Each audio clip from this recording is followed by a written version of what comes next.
Hey everybody, thought I'd show a little video today of the current Woodbear knives I have. I just picked up a new one. Anyway, we'll go real quick. One of my knives I don't have here. My wife has actually confiscated it from me. She likes it so much. It's kind of a tactical bushcraft hybrid kind of knife. A little bit bigger blade. It's about a 6.5 inch blade. Great knife though, really comfortable in the hand. So anyway, top here we got the Norlander. This one is a 01 tool steel, 5/32, and the handle scales are lignum vitae, and I just really love the scales on this one. The shape of the knife is kind of based on a Mora companion. Of course, it's much beefier.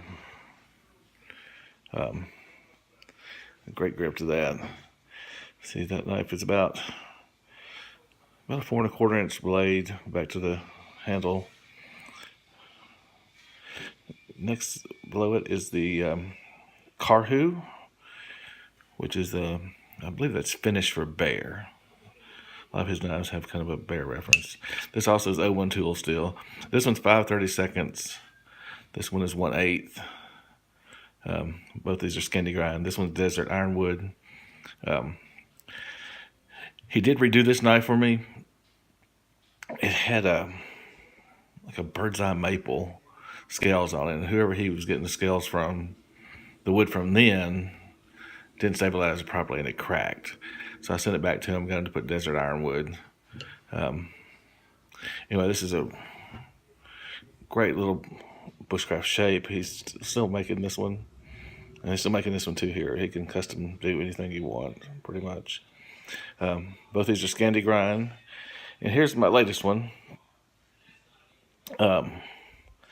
This is the Rouge Bear.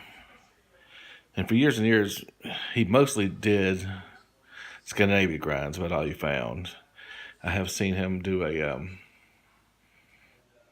hollow grind knife on a hunting knife one time, sold on eBay. But anyway, this one, he's starting to do a flat grind, full flat. And he's also switched his maker's mark, his little laser etching there, to the opposite side. I don't know if you can see that. Before it was on, it's hard to see that one.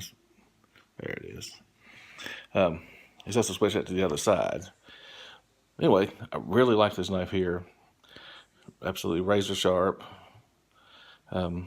This one comes with the spalted maple scales.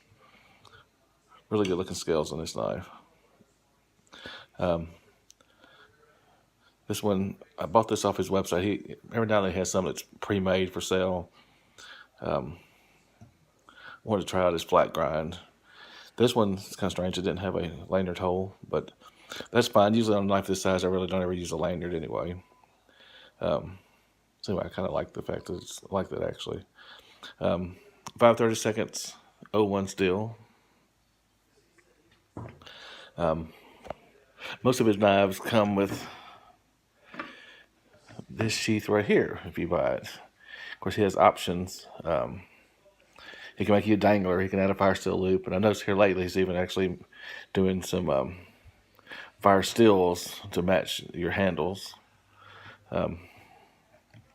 It got a, I think it's a beeswax and linseed mix.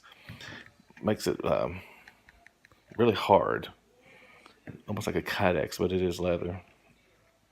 He hand makes these himself also there in Washington. Anyway, just really great knives. Here's one of his sheath. This is for the Norlander. The older sheath, got a fire steel loop on it. So, and actually I'm using the LT Wright dangler sheath for the Karhu.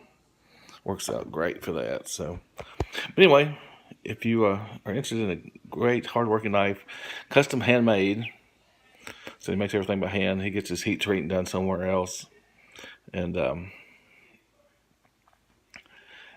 really good hard-working knives. The fit and finish is really good on these knives. He says on his website that there might be some imperfections because they're all made by hand, and like I said, sometimes they're not totally perfect. As you can see, the grind on the blade right there at the back is not perfectly even, but he's just eyeballing it by hand. So, but anyway, if you're looking for a great knife, a great working knife that's going to hold up really well, if you buy a knife from him, he's got a lifetime warranty as long as you don't totally abuse it. And anyway, encourage you guys to check him out. Good stuff. Like I said, every now and then he has some stuff for sale directly online that ships in a couple days, or he can custom make you about anything you want. Thanks for watching.